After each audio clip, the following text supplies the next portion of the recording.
Welcome to an episode of The Diplomats, a special episode with Weaselmoot 14 winner, John Anderson. Of course, our episode is brought to you, as always, by diplomacybriefing.com. Since Umble didn't make it on tonight's episode, he's not going to give you a long explanation, or I won't do it at least. So go ahead and go to diplomacybriefing.com and sign up with them. But we're not going to talk about John's winning game to win Weaselmoot 14 because that's already been done. You can go check it out on DBN and you can see the post-game interview. But like all great champions, they had one tough game to go through before the championship game, and that happened to be a game I was playing in. John, let's talk about our game. Welcome to the broadcast. Yeah, thank you, Ed. Good to be with you. I'm excited. All right, before we talk about our game a little bit, I saw some of this on your interview at DBN, but how did you get into diplomacy? You're sort of recent into the hobby, am I right? Well, I guess recent to tournament play, I should say. I didn't start playing in my first tournament until DixieCon of this year. But before that, I had been playing diplomacy since I was a teenager, about once a year, with just friends and family. And then I got into like the conspiracy app, and I dabbled in a couple of really obscure websites like gamesbyemail.com. And so I've been playing diplomacy kind of off and on throughout the years. But this year I've really gotten hot and heavy into it. So why do you like the game so much? I love the aspect that you got 7 people that sit down together and they work through their problems. It's there's no dice involved. It's very much a people person game, but it also has kind of a conquest aspect to it as well. It really fits a nice dynamic for me as far as like a pure representation of a game should go. The whole idea of everyone writing their orders at the same time and everyone moving at the same time, I just really like that idea of the game. It's really the perfect game for me. This is a champion's mindset because all diplomacy does is create problems for me. You're doing this as a cathartic diplomatic process. I'm involved in it's just an endless frustration. Well, you shouldn't say that, Ed. You should give yourself a little bit of a break. You're pretty good. Well, we had fun together in the game 2 of the Weaselmoot tournament. I think roughly both you and I were similar in placement after round 1, and when I saw the draw, I knew your score, and I think it's fair to say that you or me, one of us had to board top, or we had to share a high board top to make the final board. I mean, I very much viewed you as someone I needed to make sure I was ahead of. Did you feel the same way?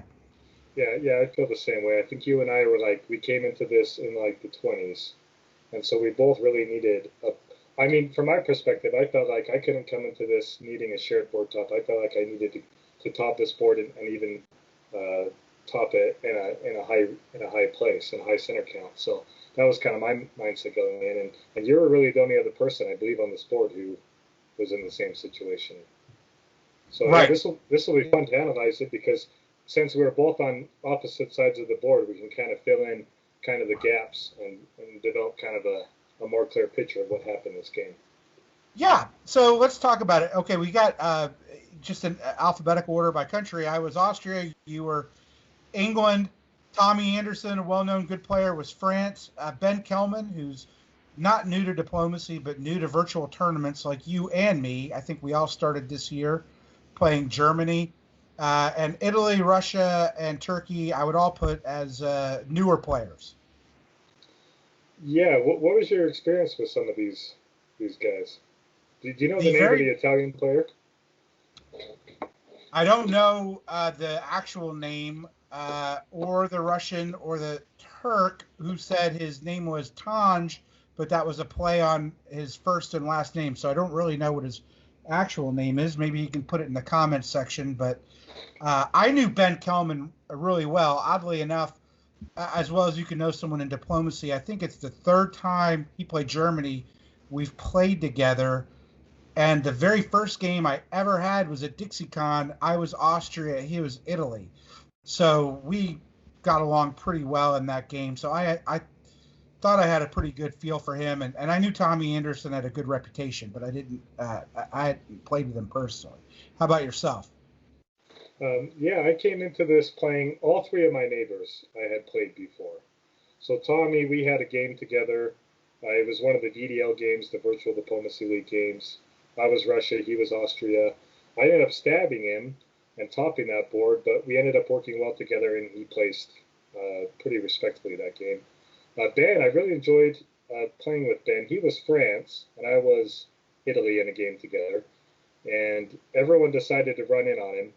And when you get that opportunity to, to take out France early, you got to jump on board. So I jumped on board with that and took him out. And then with Yaromir in Russia, we executed a flawless key opening where I made it into Serbia. Turkey never bounced me out. And we started to work on the Lepanto side of things, and he got cold feet and he turned on me. And Uh-oh. most likely because I built an army in Venice, and so I can see why that would turn him off. But the idea was to go up and help him into Gal. So we kind of never quite recovered from that. We kind of limped along. I think we both ended like in third or fourth place that game. So I came into this knowing all three of my neighbors, and we had some sort of a connection together. But I generally knew that between Tommy and Ben, I came into a game, stabbing or attacking both of them in the last game we played in. So I was really cautious coming into this one. Well, I really liked everyone I was up against, or my neighbors. I didn't have, uh, any experience with any of them.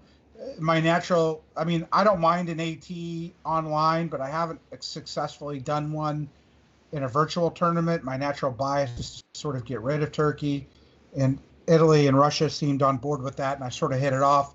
But what I was concerned about was a Western triple, because in these virtual tournaments, when I'm on the eastern side of the board, it seems like it's a nonstop Western triples. I'm like used to them by now, and uh, you know, Ben and I were in a game where he got sort of rolled over on the Western triple, and so I reached out to Ben and I'm like, hey, that John Anderson guy, he's England. He is going to be pitching a Western triple. I told him that. I said, he's going to be pitching a Western triple. That is not good news for you. That's bad news for Germany. He goes, no, no, no, I won't be that. I won't be that stupid. That's not going to happen. I'm definitely against a Western triple. And I was like, okay. So I thought I had some stuff going in. Let's go to. Why don't you tell me about negotiations while we switch to the map here? Yeah. Well, it was funny that you say that, and it sounds like you've been a real victim of Western triples in the past, and that's kind of influenced your views going into this game, because I'm kind of a very anti-Western triple type person. I'm not a big fan of the triple, but if you're England and others want to do it, then yeah, 100% I'd be on board for that, because it benefits me the most. Sure. And in one of these tournaments, I was England. I believe Hal Shields was France. We were up against Christian Klein in Germany, and we were just beating on Christian Klein.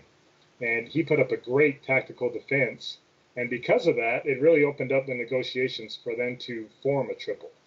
And that ended up working on my benefit, like they all do, because France goes south, England goes east, or excuse me, Germany goes east, and then England picks up the pieces. So that was not my intention going into this game.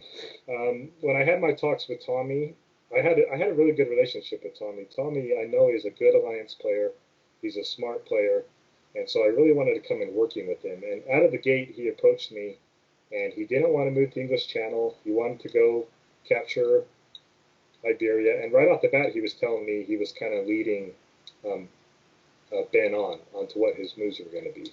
When we started this game out, my mic was actually not working, so everyone else got a chance to talk to each other, and I kind of sat by myself trying to get my mic to work out. So I kind of got a slow start on this game. So by the time we got around to talking, he kind of knew what Ben was going to be doing, and he seemed really receptive to working with me. Kind of the opposite of that, talking with Ben, he just seemed very hesitant to want to work with me. It wouldn't really kind of led on to what Tommy was going to do in France. And so because of that, it definitely pushed me to to the Tommy side of things for this opening. Sounds like maybe he wanted to go against you, and France didn't want to do that. Right. Yeah, I think maybe he was trying to hedge his bets a little bit and get me to open up English channel, get some stuff between me and Tommy going, because I think Tommy told him he was opening the English channel, and so with that knowledge, Ben didn't let me know about that. He was just going to let it happen, and then kind of pick a side and roll with it. So as we look at Spring 01, at least everything on your side of the board, look, fairly standard to me. You see a supported move into Burgundy, which is more and more common these days. I will tell you that with Russia, Russia wasn't a negotiating type. He was more of a, I'm going to do this sort of thing. And if you're going to say you're going to do something that I'm fine with, I'm really not going to get in your way. He's like, I'm going north. And I'm like, have at it. Go north. That's fine with me. He didn't want to bounce in Galicia. I kind of wanted to because I'm worried about that. But he's like, no, I'm going north. I want to go to Ukraine. I'm like, okay. And so everything here worked out for me just as well as it could have. And I had all my options open. So I thought everything was okay after opening moves. And then we'll go to the fall. How was Italy, negotiations with Italy at this point? You seem very receptive to you. Yeah, very receptive. I mean, I just told him, in all my experience, frankly, sometimes Italy going against Austria works, but Austria against Italy seems to get bogged down. And I'm just like, one of us attacks the other. It only helps Russia or Turkey. Why would we do that? And he was like, totally. And so he was dead on board. A very nice person, but I think he was relieved that I came with a message of peace. But even if I was attacking him, I would have come with a message of peace. Well, you must have had a very good relationship with him not to bounce or move into Trieste to completely leave that open and to support the Russian. Yeah, well, I mean, I had asked for it. I trusted him. And so, ended up working out. And he didn't ask for Greece, and I didn't offer it. So as we look at, the fall,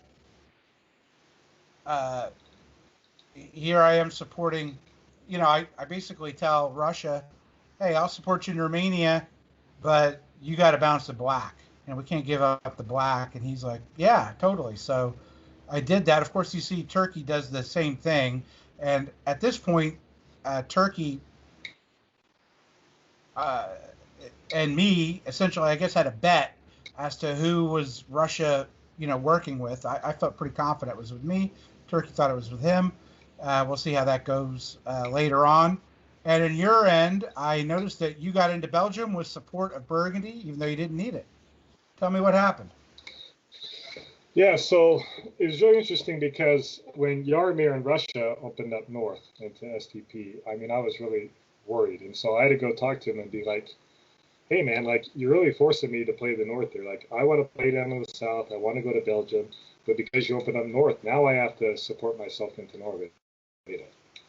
And so I think that, he kind of had to make the decision. If I'm going to take Norway anyway, why bounce me and then cause more friction? I think he decided to kind of hold to kind of play his options. And so that kind of worked out for my benefit. But all along, I really wanted you to never go to told Belgium. him. You never changed it. He always thought it was a supported attack on Belgium. At least that's what you told him. Right. Yeah, that's what I told him. Kind of as more of a kind of a stronger push pull tactic, so that he would let me into Norway and not want to cause that scuffle in the first place. But I took a huge risk here, a huge gamble, because I could have been bounced out of Belgium, bounced out of Norway, and I just would have been completely dead in the water. But this is where I kind of have been modifying my English play a little bit because of Umpel. Because I noticed always goes for Belgium, no matter what. And when I was in a game with him as France, that was kind of a big mistake I made, was being a little too passive when it came to Belgium. But boy, he just seems so confident about going for Belgium, and it seems to always work for him. So I just kind of had that same mindset. I'm going to be confident. Belgium's mine. I'm going to go for it. And Tommy ended up supporting me, and I got Norway, and it was a great fall 1901 for me in England. What is the pitch you make as to why you should get Belgium? What are you arguing to these people? To tell you the truth, I don't really know. I'm not a big. My mindset of playing England was I avoid Belgium like the plague. It only brings pain and misery, right? Because once you're in there, France doesn't want you there, England doesn't, or Germany doesn't want you there. So I just figured let's just avoid it altogether. But I've kind of been seeing some of the data and a lot of more England players going to Belgium and having success. So I've tried to modify my game that way. But the only way I think it kind of works is if you're really committed to one side over the other. So with Tommy, it's like, yeah, I'm going to move to Belgium with the idea of getting it to Holland and you following up behind me. I feel like that's kind of really the only pitch that would sell to a French player and be somewhat successful. What did you think about Germany not bouncing Russia and Sweden? Well, I think we've been seeing a lot more of that too lately. I know growing up when I played, that was like a constant move. Russia never got Sweden. Germany, it's like if you can bounce somebody and keep them from getting a center, you should always do it. That was like the mindset. But I think now in a lot of games I've seen, it's almost better for Germany to kind of hedge your bet because you know if the EF is going to come after you. So it's just better to let Russia in there and to try to foster a relationship with the Russian up north. So, I mean, I wasn't too concerned about it. It wasn't too surprising. So the builds are all fairly standard. So we'll go to the spring of 02 here, and you make a move to Helgo and Bite, and you're sort of going north and east at the same time. But this really didn't fool me. At some level, on your end, I thought this is signs to me of a Western triple. Was I wrong, or what were you thinking here? I think this is another case of you being a victim in the past of the Western triple and seeing a boogeyman that wasn't there, because I think you and I are very similar in a lot of ways. We both like to dig out turkey. We both don't like the Western triple. My full intention here was to work with Tommy and to just roll over Ben in Germany. But as soon as we saw, Warsaw to Silesia, Vienna to Bohemia, and a brilliant move of you supporting Venice to Tyrolia to leave it so that you're the one protected in your home center and you could sneak in there if you wanted to. Once I saw that, then we went and we talked to Ben and we're like, okay, the East, they're coming together. We have a triple in the East. We have to do something here in the West. My own paranoia may have caused my demise because I'm the one who sort of orchestrated this entire move west. Right. Yeah. This was a total reaction to the events in the East, Ed. So. Yeah. This was totally just piggybacking off of what you guys were doing here. And from Ben's point of view, it's kind of like, what am I going to do at this point? Like, I got the East on my back door, I got the West on my front door. I can either just get totally collapsed, or I can take a chance, try to make some gangs by being in a triple, but always know that I got my back open, to be stabbed in the future. And that's always a risk you have to take as Germany. But he didn't really have any good choices in this situation. But the best choice was the triple, just for his own preservation. So yeah, because I'm moving down to Skag. I'm bouncing in. I'm thinking he's going to go to Skag because that way he can kind of play it where he has a chance to shoot at the north, or he could go for Sweden. And I'm moving into Helgen Bite. I mean, Tommy moves up into Ruhr. We're totally just going after him at this point. Yeah, there was no talk of a triple. So. Well, I don't know those fleet moves, right? I mean, Portugal's moving to Spain, Marseille's moving to Lyon. I mean, I could see it, but I hear what you're saying. Well, go back to the builds of. Sure. When you see, I mean, from my perspective, when you see a fleet build in Brest, or the two fleets, right? Now, this is making me really nervous because I'm thinking, hey, is Tommy going to work something out with Germany now? He didn't build a second army. He built two fleets. When I'm France in this position, most likely I'm going to move up the English Channel and MAO, right? And then start the attack on England. And so this was kind of a real this was a real part of the game that really made me nervous that Tommy was really going to be on board or not. But he seemed fully committed to going into the Med and pushing the attack on Germany. So this was kind of like a nice little trust fall situation between me and him in the English Channel. And ended up working out. So let's go to the fall. I should say this, which is I think I mentioned earlier in the game. I don't think Italy had a lot of games under his belt. Certainly not virtually. And in the spring movement, I had to make sure Italy had his moves in, and he goes, "Oh, I forgot." And I'm sitting here talking to Italy about his moves, and I'm like, "All right, Tunis has got to go to North Africa. Ionian Sea has to go to Tyrrhenian Sea. Like, you're doing that, right?" And he's like, "Yeah." And he just forgot to hit his orders. That really hurt me personally because it just slowed me down. There's only so much I can do at this point when someone can't get their orders in. So was that the explanation he gave you? Is that like you feel comfortable with that? Was the explanation of what happened? He just was slow to get his orders. Do you have a different story? Well, I kind of get the impression Tommy was really working on him. Tommy was really trying to push him to Eastern Med. And Tommy was frustrated that he held in Ionia. And what puzzled me the most was, why are you holding in Tunis? Like, at least go to North Africa. You know, it doesn't hurt you if you get in.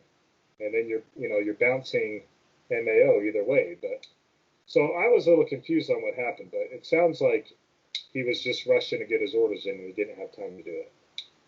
I would have been surprised if he was thinking about that. I mean, I was talking to him about how to carve up Turkey at that point. I didn't get the impression he was trying to play both sides, but one never knows. But I viewed this as a mistake. He viewed it as a mistake, at least I thought right away as well, and obviously it was. And we can see here in. Let's see. Yeah, that really was a killer for your triple over there. And did you not have enough time to really talk to him, or do you think he was kind of on the fence either way between Tommy and you? I just felt like he ran out of time, and I didn't even consider the alternative until you brought it up tonight. But you know, when you analyze where things go wrong for you in a game, which I did in this game. There I think were at least three things I should have done differently. And the first one I came up to was verify your ally has got the order submitted if they're an inexperienced player. Because that cost me a whole season where I could have delayed things further and expanded my position better. Yeah, that really was the killer for the triple over there, and it really just gave Tommy such a dominant advantage in the Mediterranean that he never lost, from the end of the game. So it did, although I certainly helped him with that a little bit with some of my moves. Here, so we got you pushing on Russia up north with German help, and you guys are sort of, I guess, the way you put this is making sure you're fending off our triple, but it's helping you a lot, and France continuing the attack down south. Right. Yeah. So the reason why, I mean, you can see Germany making a case here to let him into Sweden, right? Because he's on the front lines, he needs the builds. But talking to Ben, it's like, hey, you're going to be bottled up in your home centers for quite a while. So that's how he was able to support me into Sweden. Help me get more builds to go over the top. But at this time, I was talking with Italy, and I was talking a lot about the moves in the south with Tommy, and I was thinking, hey, Italy, he's going to convoy back to the boot.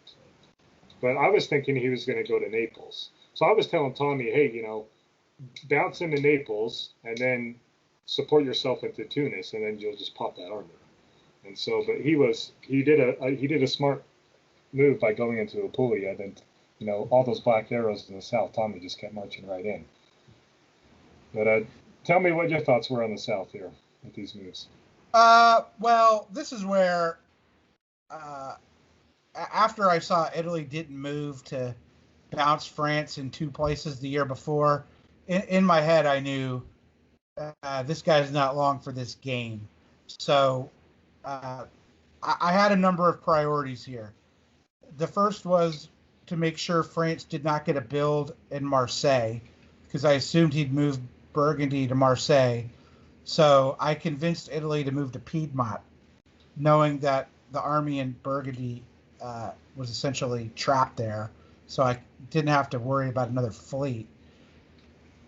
Then I told Italy, what you need to do is set up the defense of the boot.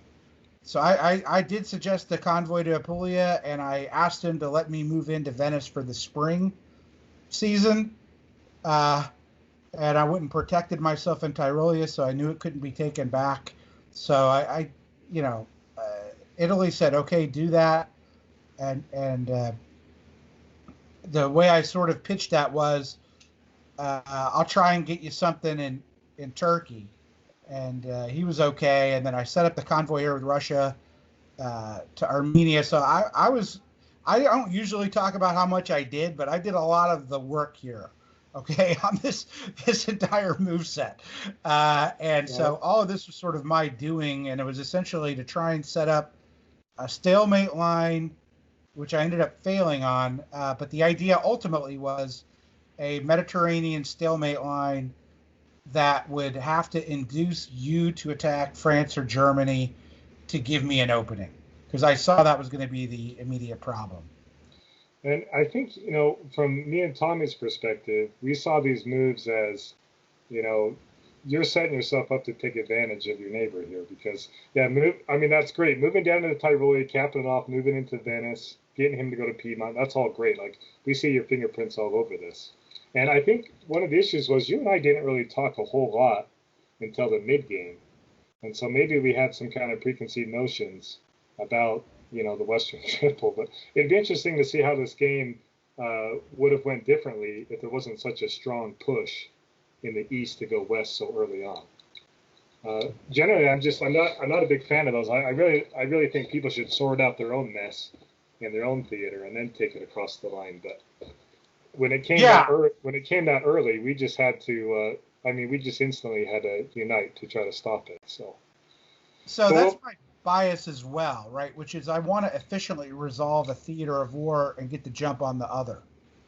Yeah. Yeah, I think it just came a little too soon there, where it really spooked us and got us to kind of coalesce. But in the following years, what really puzzled me, because I talked with Italy, kind of go through what was going on in the south here, because I was telling Italy, like, hey, well, at least Austria's going to support you in Smyrna, right? I was really surprised to see that he was cutting support for you at VidCon. So kind of walk us through that. Well, I may have told Italy that I would support him into Smyrna with Aegean, and I would cut Khan. That would make the most sense since he's totally under siege, but I imagine you had a different opinion of what should happen. So. My view of it was Italy could not be saved, and he wasn't reliable. He may be a very reliable human. For me in this game, he was not reliable. And I needed to set up a defense here that Tommy would have a difficult time breaking through, and I wanted to essentially give Tommy the idea that continuing to come after me is going to at best yield him a dot or two and would be ultimately futile, and what he would have to sacrifice for that dot or two would open him up to you. And I'm also pitching to Ben when you would let me talk to him, and one of your great things is you have an ability to talk to people for so long.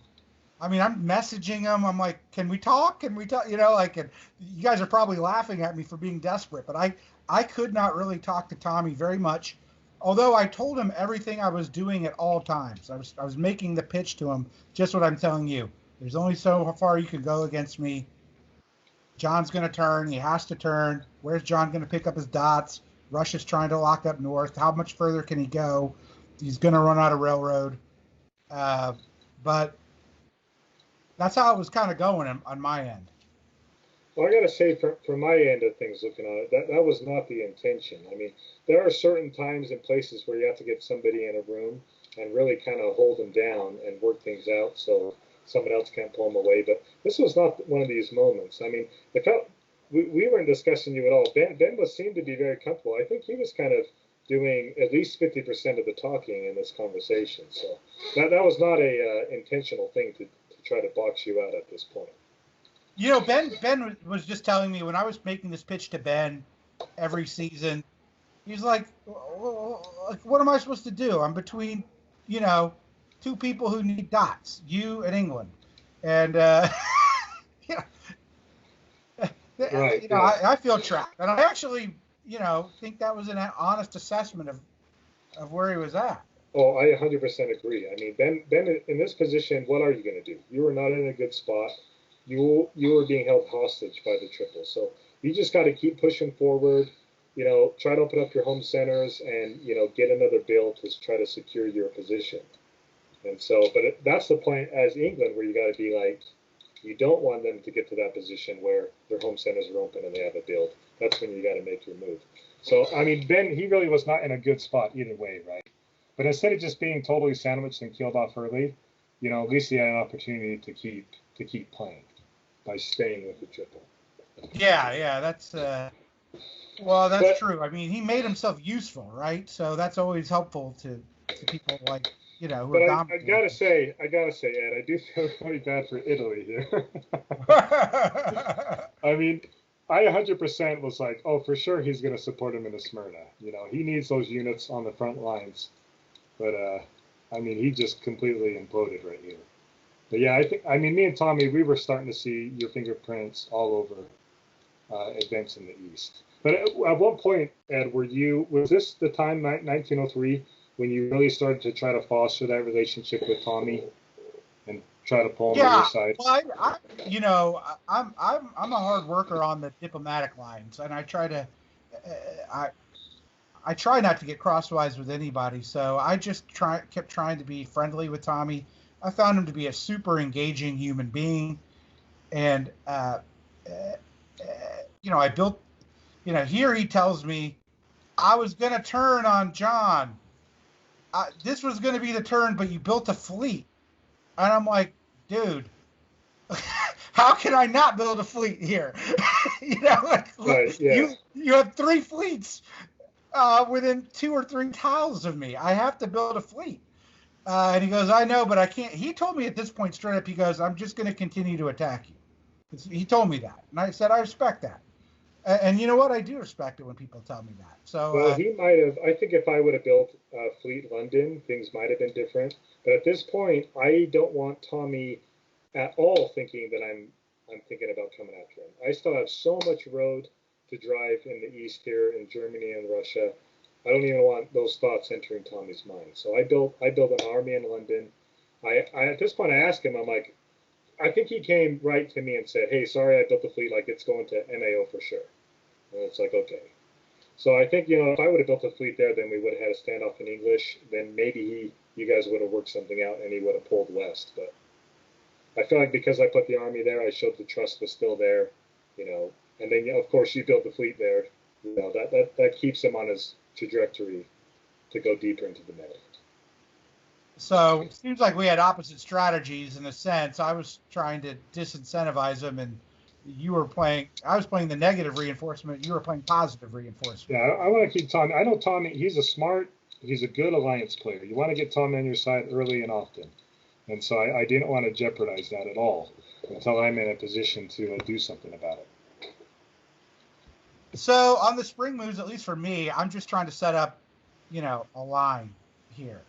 That's all. I'm eventually just thinking about how to set up a defense, and I'm watching you dominate and starting to get a hold of Russia, and I can see the writing on the wall with how well you're set up, and I'm just working it really hard with Germany. I'm like, Ben, you let France into the Ruhr forever ago. Now you're moving Berlin to Silesia. Oh my God. I mean, look at everything that could happen to you. France could do it to you. England could do it to you. But it's the same thing. He was damned if he did, damned if he didn't. So he's a little trapped, and you just press Right. on and push forward. Well, and I think, when you move up into Bohemia, right? So you're telling him this, but then you're also moving up to have a play on Munich. So it's like, what do you do when you're at that point, right? It's like as soon as he tries to turn around, cover, kill, do something, you're right on his back as well. So I think he just has that pressure on both sides. And so when you got that pressure on both sides, you just keep chugging along with what you're already doing. But I mean, Tommy made some really good moves here to show some goodwill. He moved down to Gascony. At one point, I talked about going down to Burgundy to also, support Munich, but Tommy didn't feel comfortable with that. So I mean, I felt like I hung out in Belgium for like 5 or 6 years. I think you did. But at this point, what were your talks like with Yarmir in Russia? You seem pretty on board with you the whole time. Yeah, no. At this point, I had no reason to. I mean, I'm sure you were talking to Russia that I would eventually turn on him or something, and I'm kind of It was sort of like dating. I don't know if you've ever dated someone who really didn't want to date you. This has happened to me many times in my life, where after a girl gets to know me for a little while, she kind of pulls back, and sometimes that makes you try a little harder, and it always has the opposite effect of just repulsing her even further. Uh, and, and and I I I kind of felt like I was trying to push everybody against you, and it wasn't working. And so in my head, I was like, "Oh man, gonna have to go against Russia here at some point to pick up some dots." So meanwhile, I'm thinking, how am I going to do that when I have all my armies forward? So I'm trying to figure out what I'm going to do, and I'm just waiting for a turn to happen to give me some sort of opening. But you had really good position and really good alliance going at that point. Well, I don't remember a conversation ever with Yarmir in Russia that you were going to turn on him. I know we're going to find out here in a little bit. You guys did a lot of trickery in the south to try to throw us off. That looked like you guys were stabbing each other. But, you guys were just, rearranging units. But I could definitely see you were trying to court Tommy. I felt that influence, especially when you hold here in Venice, right? You don't try to bounce him in Piedmont. What was going on there? Well, I was happy when Tommy told me near the late game and at the end of the game, Ed never lied to me once in this game, Right. and I didn't, right? But I can't say the same about Tommy because I was Lucy and Charlie Brown and the football for like 2 years in a row. All right, and this is, he's telling me he's not moving to Tuscany. He's telling me he's pulling his units back. He's doing all this. And I said, fine, I'm not moving Venice. I'm not doing it all, and here he is moving into the Ionian, which he said he wouldn't do. He's moving into Tuscany, which he said he wouldn't do. And I call him up, and I was like, Tommy, I go, you know what? I still love you. Keep doing it. Just one day you will see the wisdom of my words. I go, you are so far affront here. This cannot be good for you. And he sort of laughed. Like I knew, like he was hearing me and maybe even listening to me, but he really didn't believe. If that makes any sense, the heart didn't want to believe that you could do anything to him. And I actually, having seen the game, you really didn't. But I had sort of convinced him it was going to happen, but he just, I think in his head he thought it would happen, but his heart didn't let him believe it. Well, I think you wore him down because, as we'll find out here, I think you convinced him to go into Irish, right? A positional stab here. A little later here. We'll go to And the fall move. Let's see. Yeah, no, he just okay, continues. that's later on then. Okay. Yeah, no, he just continues to press forward on me, even though I tell him I'm not. So it's more of the same. We finish off Turkey. Goodbye, Italy. Um, and